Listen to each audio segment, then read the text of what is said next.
we're selling our boat. We're done with that boat. Hanger Ban is moving on. Yep, hopefully somebody else can have some good memories with her as we did. It's time for us to move on.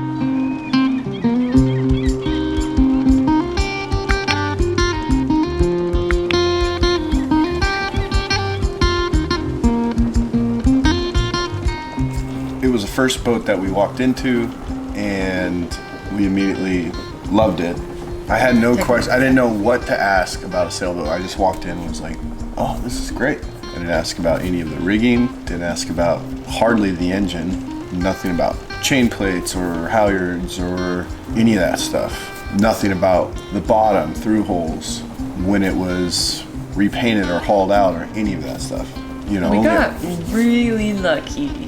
Yeah, I mean, it's a great boat, and we've put more work into it. Yeah, I remember that feeling when we signed the papers to buy the boat, and that was a good feeling. That was the feeling of like actually making steps towards what we want to do. Naive, young, and dumb. Only 3 years ago? 3 years ago, but that was a pretty great feeling. Yeah, well, it got us sailing and it got us learning. Those are some of my favorite times, just not knowing, experiencing all the newness of sailing. And if you're new to sailing, that feeling that you get when you start getting it figured out a little bit. When you sail, no matter how long you sail, you're going to keep learning. But that very beginning, when you start getting it kind of figured out, that's a lot of fun. So what was like your biggest learning curve? Biggest learning curve? I don't know. I feel like I grasped the concept pretty quickly. Hold on, Daddy!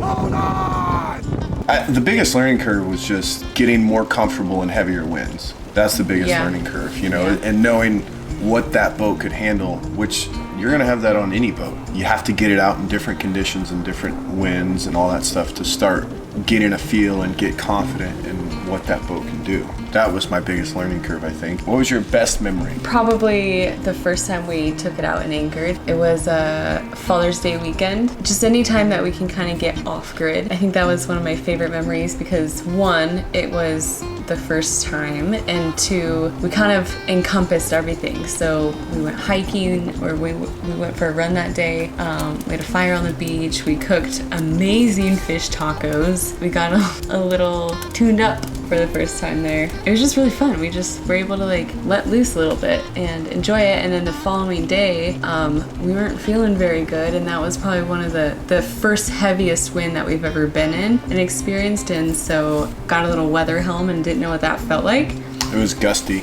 Very gusty. We had full sail up. Kenzie was on the helm. We didn't know what reefing was at that point. We actually didn't even have reefing set up on the boat. It has one reefing point on the mainsail, but we didn't have it set up. The previous owner didn't have it set up at all. So we didn't know what reefing was. So we just had full sails, just like with probably 20-mile-an-hour gusts. Oh, it was... And we were on a beam. Actually, we were on a close haul. I had gone forward. Kenzie was at the helm. And next thing you know, she's like yelling. Well, at first I'm like, holy crap, we're going like over 6 knots, which for our boat, that's pushing its max. Yeah, I was yelling up at you. You were up at the front like, this is amazing. And it felt really good. And then I was like, all of a sudden did not have control of the boat. Yeah, we just got heeled over like big time. I thought we were capsizing it. I was convinced that the very first time I'm like really manning the helm and taking over the boat, I was actually gonna flip the boat the first time that we were taking this thing out. And I was like, there goes our Father's Day. Like, we're screwed. Everything's gone.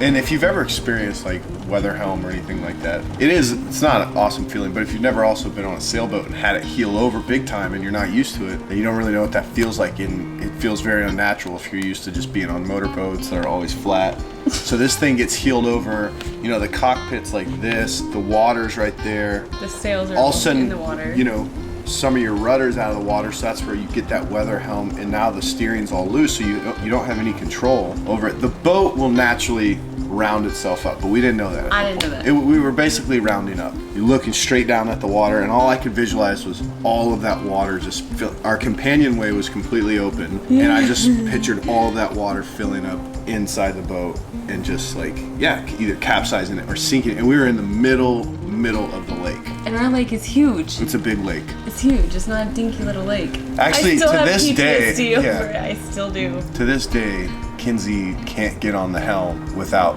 I can tell, like, she's like very skittish. If she sees always, wind coming, you know. she's always trying to like release the sheet when I don't want her to, you know, to try to let some wind out of the sails. I'm like, we're fine. Yeah, so that kind of scarred her a little bit. Totally did. But we've had a lot of fun memories camping and yeah, just Honestly, and getting Waylon out there too and getting Waylon on the boat and just raising him that way. yeah. I mean, and it's opened up a community of other people. I mean, now we're managing a sailboat marina, so it, you know, we've obviously taken to it well. What have we done to Pinkerban? We've done new topside paint, new non-skid, reversed all the halyards, added new 3-sheave deck organizers on each side, or triple clutches on each side, so that you can run basically all the lines aft, because everything was forward up on the mast. If you wanted to go and raise the mainsail or any of the sails, you'd have to move forward. If you were single-handed or short-handed, it just wasn't optimal. And I like the idea of being able to control everything from the cockpit. So we actually just recently ran everything back, had to take down all the headliners, all the stuff, rebuild completely new headliners out of scratch, which was quite the project. Yeah, and then, I mean, your normal like maintenance stuff, changing impellers. Electrical wear. Oh, a lot of electrical work. I've added a 25-watt solar panel to it to trickle charge like when we're off grid. Yeah, she's an awesome boat, 27-foot Newport, 1977. The natural progression is to get a bigger boat. And so we are going to Seattle and looking at a number of different boats over there on the coast because there's a bigger selection over there. If we find one we like, then hopefully we will be able to bring it back. We have a buddy who's got a trailer and a truck. I'm excited. Yeah, walking around marinas, checking out other really cool boats. Pinkerban, you will be missed. All right, guys, stay tuned for our next episode. Hopefully we'll be bringing home a new boat.